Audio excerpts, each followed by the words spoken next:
In a secular state, it is affecting, injuring the cause of Hindus, a minority Brahmin சொல்லி ஒரு தீர்ப்பு கொடுத்த நீதிபதி அவன். அடே எவ்வளவு நேர்மையான நீதிபதி நினைச்சீங்களா பாருங்க. அடுத்தாப்புல பசுமாடா இருக்க கூடாதுன்னு ஒரு சட்டத்தை கொண்டு வந்தான். ஏன்டா இருக்க கூடாது? பசுமாடு எங்களுக்கு தெய்வம், உனக்கு தெய்வம், நீ மலடங்கிறதுக்காக நான் புள்ள பெறாம இருக்க முடியுமா? பொசுக்குன்னு எங்க ரசூலுல்லாஹ் இன்னைக்கு கனவுல வந்து எனக்கு ஒரு பாத்தியா பசுமாடு எடுத்து கொடுண்டாருனா என்னோட கான்ஸ்டிடியூஷனல் ரைட் அஃபெக்ட் ஆகுதா இல்லையா? அது எப்படி நீ மலடங்கிறதுக்கு என் முன்னாடி புள்ள பெறவானாம்டா என்ன நியாயம்? உனக்கு அது தெய்வம், எனக்கு அது மண்ணாங்கட்டி. One man's food is another man's poison. நான் என்ன பண்ண எட்ரா ஸ்டே ஏறானே. அவன் என்ன சொல்றான் நீதிபதி, நீங்கள் பசுவை அறுத்தால் அவர்கள் மனம் புண்படுதுன்னு தள்ளி விட்டான். ஏப்பா அவனை விட நாங்க அவன் 0.2% இருக்கான் பிராமின்ஸ், நாங்க 18% இருக்கோம். நீ என்ன சொன்ன? குறிப்பிட்ட சமூகம் மனசு புண்படுது இல்ல, 18% சமூகம் மனசு புண்படலையா? அப்புறம் நான் அமெண்ட்மெண்ட் உள்ள state government central government pass பண்ண ஆக்டா இருந்தாலும் ஸ்டேட் கவர்மெண்ட் அமெண்ட்மெண்ட் கொடுக்காம நான் உள்ள ஆளை வச்சு தடுத்துக்கிட்டேன். அப்புறம் கவர்னர் சுகாதியா வீட்டுக்கிட்டே போட்டு பசுமாடு அறுத்து பாத்தியா ஓய் போட்டு வந்துட்டோம். ஏன் அவங்க என்ன பண்ணுவாங்கன்னா கான்ஸ்டிடியூஷன்ல நமக்கு கேரண்டி கொடுத்துருவாங்க, சின்ன சின்ன செக்ஷன் ஆஃப் லால மெதுவா அடல்ட்ரேட் பண்ணுவாங்க. அது யாருன்னா ஃபெனாட்டிக். உங்களுக்கு இந்த மாதிரி தொல்லை எல்லாம் இல்ல. ஏன்னா இங்க சிந்திக்கிறதுக்கே இவங்களுக்கு டைம் இல்லாம இருக்குது பாவம். அவங்க புடுங்களே பெருசா இருக்கிறதுனால தான் அந்த அமைதியான சூழ்நிலையில தான், எவனும் வளமான சூழ்நிலையில தான் இந்த மாதிரி சில ஃபெனாட்டிக்ஸ்கள் வருவார்கள். அப்போ நீங்க காஷியஸா இருந்து அதுக்குண்டான சாத்தியக்கூறுகளை தரணும்னா இப்ப நீங்க இவங்களோட சுமூகமா தான் போய் தீரணும். அப்படி ஒரு சூழ்நிலை, புரியுதுங்களா? அதனால you be loyal to the present government, வேற வழி இல்ல. that never means உங்க ரிலிஜன் விட்டு போறது இல்ல. இவங்களே உங்க மார்க்கத்துக்கு எதிரான தீர்ப்புகளை சொன்னால் தூக்கி எறிய தயங்காதீர்கள். புரியுதா? மார்க்கத்துக்கு விரோதமாக செய்தால் முஸ்லிம்கள்ட்ட ஏதாவது சொன்னாங்கன்னா don't leave it, forget. But மார்க்க விரோதியாக மாறுகிறார்கள் என்ற எண்ணம் இருந்தால் ஒரு நிமிடம் கூட வைத்திருக்கிறார்கள் இவர்களுக்கு. you need not be loyal at all, but until and then you should be loyal. That is Muslims life in the world. We are loyal. No Muslim will be a hypocrite. Always you cannot see a Muslim as a hypocrite. If they pay loyal, they will sincerely pay. If they hate you, if you touch their religion, they will really hate you and they will be more vigorous. அதுதான் நம்ம முஸ்லிம்களோட stand. சரி, அடுத்தாப்புல என்ன பண்ணா, பள்ளிவாசல்கள் உள்ள புந்துக்கிட்டு இது எங்க ராமன் ஆண்டது, இது எங்க லட்சுமணன் ஆண்டது, இது எங்க ராம ஜென்ம பூமின்னு ஒரு கதையை கலப்பணும்.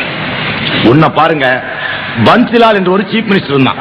இவனுங்க என்ன பண்ணானுங்க, குருச்சேத்திரம்னு ஒரு இடத்தை உருவாக்க பார்த்தானுங்க. நம்ம ஆளுங்க விவரமா போய் ஆளுகளை பிடிச்சு குடிச்சாங்க. ஏண்டா பாரத யுத்தம் இந்த இடத்துல தான் நடந்ததுன்னு எவனாவது ஒருத்தன், குருச்சேத்திரம்னா பஞ்சபாண்டவர்களுக்கும் இந்த துரியோதனாதிகளுக்கும் நடந்த யுத்தம், அந்த யுத்தம் இந்த இடத்துல தான் நடந்ததுன்னு சயின்டிபிக்கலா ப்ரூவ் பண்ணுங்கன்னு அனௌன்ஸ் பண்ணி இன்னைக்கு வரைக்கும் எவனும் prove பண்ணலதான். So they lost their faith. ராமனை புடிச்சுக்கிட்டானுங்க. ஏன்னா மகாபாரதம் காலாவதியாகி போன ஒன்றா போனதுனால ராமாயணத்தை புடிச்சுக்கிட்டு அழுதானுங்க. ராமர் ஜென்ம பூமின்னு சொல்லி பாபர் நமாஸ் என்ற ஒரு பள்ளிவாசல், பாபர் காலத்தில் கட்டிய பள்ளிவாசலுக்குள் திடீரென்று இரவு புகுந்து ஒரு மேஜிஸ்ட்ரேட்டை பிடிச்சி ஸ்டே ஆர்டர் வாங்கி இன்டர்வியூ இன்ஜெக்ஷனை வாங்கிட்டு உள்ள போய் உட்காந்துட்டாங்க. நம்ம ஆளு ஏமாந்து படுத்துட்டான். ஏன்னா ஸ்டஃப்பான லாயர் அங்க இல்ல. புரிஞ்சுக்கோங்க. உங்க சிலோன்லயாவது பரவாயில்ல, இந்த பாமிஸ் நடத்துறவங்க இவங்க எல்லாம் நல்ல ஸ்டஃப்டு லாயர்ஸ். அங்க எங்களுக்கு பத்திரிகையும் அந்த உத்தரப்பிரதேசத்துல வலுவில்லை. இங்கேயாவது உங்களுக்கு தினகரன்லாம் சோல் சப்போர்ட் கொடுக்குறாங்க. அங்க எங்களுக்கு அந்த மாதிரி கிடையாது. நாங்க தமிழ்நாட்டிலே எப்படியோ திமுக காரன் அவனை இவனை பிடிச்சி ஏதோ பத்திரிகையில எங்க செய்தியை வெளியிட்டு இருக்கோம்.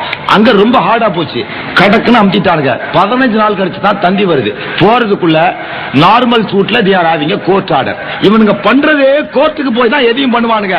சாபானு வழக்குலையும் கோர்ட்டுக்கு தான் போனானுங்க, பசுமாடு வழக்குலையும் கோர்ட்டுக்கு தான் போனானுங்க, பாபர் நமாஸையும் கோர்ட்டுக்கு தான் கொண்டு போனாங்க, குரானை தடை செய்யணும் கோர்ட்டுக்கு தான் போனானுங்க. ஏன்னு கேட்டா இவன் ஜாதி ஆள் பூரா அங்க வச்சிருக்கான். சுப்ரீம் கோர்ட் ஜட்ஜில இருந்து இந்திய ஜனாதிபதி அமுட்டு எடுத்தீங்கன்னா பாப்பானா தான் இருக்கான். அவன் ஒரே அடி அவனை தூக்கி போட்டு மிதிச்சா தான் அவன் பயப்படுறான். வெளியே தீர்ப்பு எழுதி நீ வெளியே வந்தீங்கன்னா அருவாள்ல வெட்டுவோம்டான்னு சொல்லி உட்காந்துட்டா அவன் வெளியே வாரத்துல ஒழுக்கமா எழுதுறான் தீர்ப்ப. அவன்கிட்ட போய் ஐயா இது எங்களுடைய மார்க்கம், எங்க ரசூலா ரத்தம் சிந்தி யுத்தம் செஞ்சு புள்ள குட்டியெல்லாம் தெருவில் விட்டு நாடு வந்து ஹிஜ்ரத் பண்ணி காப்பாத்தி கொடுத்துட்டு போனாரு, இதை கொண்டு போகலாம் எங்களுக்கு நரகத்துல சொர்க்கம் கிடைக்கும் நரகம் கிடைக்கும்லாம் சொன்னோம்னா கேட்கவே மாட்டான்.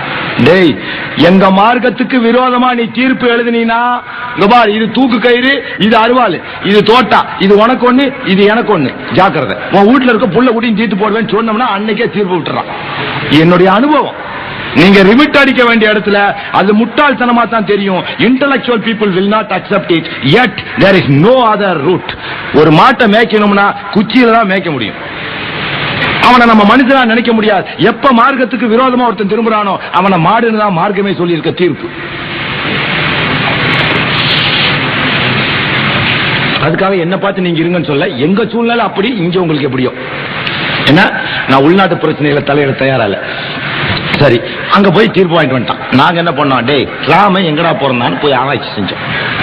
இவன் தான் ராம ஜென்ம பூமிங்கிறான், பூமிக்கு பிறந்ததுங்கிறான், என்னதான் பார்ப்போம் அப்படின்னு நாங்க ராமனுடைய ஆராய்ச்சி எடுத்து பார்த்தோம். வால்மீகி ராமாயணம், கம்ப ராமாயணம் ரெண்டுனுடைய ஆத்தன்டிகேட்டட் ப்ரூஃப்ஸும் ஒரிஜினல்ஸ் வந்து ரெண்டு so-called originals, ancient originals Saraswathi Mahal என்று ஒரு நேஷனல் ஆர்கைவ்ஸில் இருக்கிறது. அங்க எடுத்து பார்த்த போது அதுல என்ன போட்டிருக்குன்னா, தசரத மகாராஜாவுக்கு 60,000 அப்பாட்டிகளும் 4 பட்டத்தரசிகளும் இருந்தும் 3 பட்டத்தரசிகள் இருந்தும் தனக்கு குழந்தை இல்லாத குறையை தீர்க்க வசிஷ்ட முனிவரை வேண்டுகிறார். வசிஷ்டர் என்ன சொல்லுகிறார், கடகோட்டு முனிவரை அழைத்து வாருங்கள் என்கிறார். கடகோட்டு முனிவரை அழைத்து வந்த போது அவர் எப்படி வருவார், சாதாரணமாக வரமாட்டார். ஊரில் உள்ள பொட்டு கட்டி விட்ட இசை வேளாளர் ஜாதியாகிய விபச்சாரி மக்களை அனுப்பினால்தான் அவர்களின் மோக வலையில் சிக்கி அவர் வரக்கூடும் என்று பொட்டு கட்டிய விழா நடைபெறுகிறது. அதில் இசைவாளர் மக்கள் எல்லாம் அழைத்து சென்று கடைகோட்டு முனிவனை நிர்வாணமாக ஆடி அவனை மயக்கி கூட்டு வருகிறார்கள். அவன் பெயர் முனிவன், அவன் காமத்துக்கு தான் கட்டுப்படுவானா.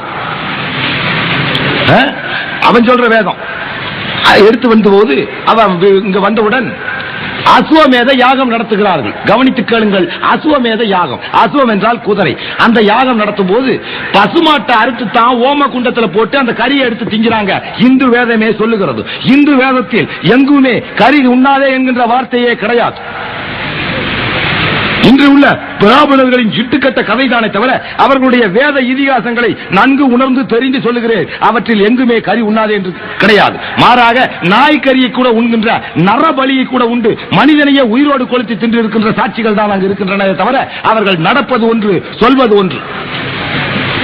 நமக்கு சொல்லும் செயலும் ஒன்றாக இருக்கும். Word and deed always one for Muslim, but for Christians and Hindus it cannot be.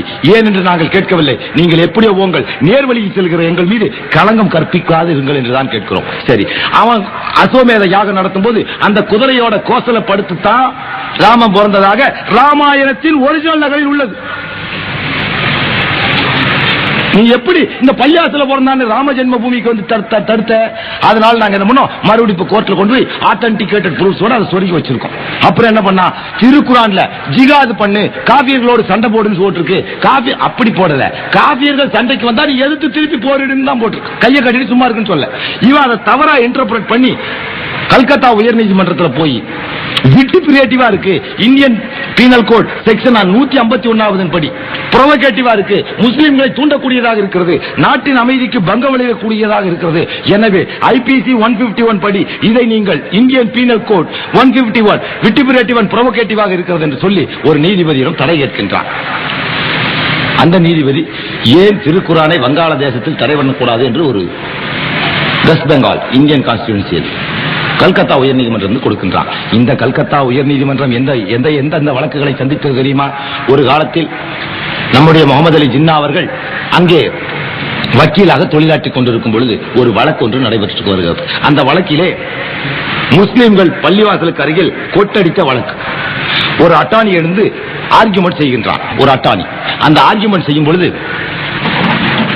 Your honour, இவனோ இறைவனை வணங்குகிறான் என்கின்றான். ஆனால் இவன் இறைவனை வணங்கிக் கொண்டிருக்கும் பொழுது நாங்களோ ரோட்டில் மேலம் அடித்துக் கொண்டு போகிறோம். இறைவனை தன்னை மறந்து உலக விவகாரங்களில் கவனம் செலுத்தாமல் வணங்க வேண்டும். இவனோ கொட்டிலே நினைவு செலுத்திவிட்டு எங்களை கொட்டாதே என்கின்றான் என்று ஆர்கியூமெண்ட் பண்ணிட்டே இருக்கிறார். இவர் ஆர்கியூ பண்ண அவர் என்ன பண்ணிருக்காரு, முகமது அலி ஜின்னா பேனாவை எடுத்து அப்படி தட்டி இருக்கிறார். உடனே இவனுக்கு கோவம் வந்துருச்சு அந்த அட்டானிக்கு. யுவர் ஆனர், இந்த ஆளு பாத்தியா என்னை டிஸ்டர்ப் பண்றான். அவரை நீ டிஸ்டர்ப் பண்ணாதேங்கிறார் ஜட்ஜ். முகமது அலி ஜின்னா எந்திரிச்சு, முட்டாளே, you are a man, after all a man, he is also a man, after all man to man argument. அது இப்படி லேசா தட்டினாலே இன்டர்ஃபரன்ஸ் ஆகுதுங்கறியாடா. அவன் ஒரு அல்லாஹ்ட்ட பேசிட்டு இருக்கான், அங்க டொண்டனக்கு டொடுக்கு டொக்குன்னு கொட்டினா அவனுக்கு இன்டர்ஃபரன்ஸ் ஆகாதானா.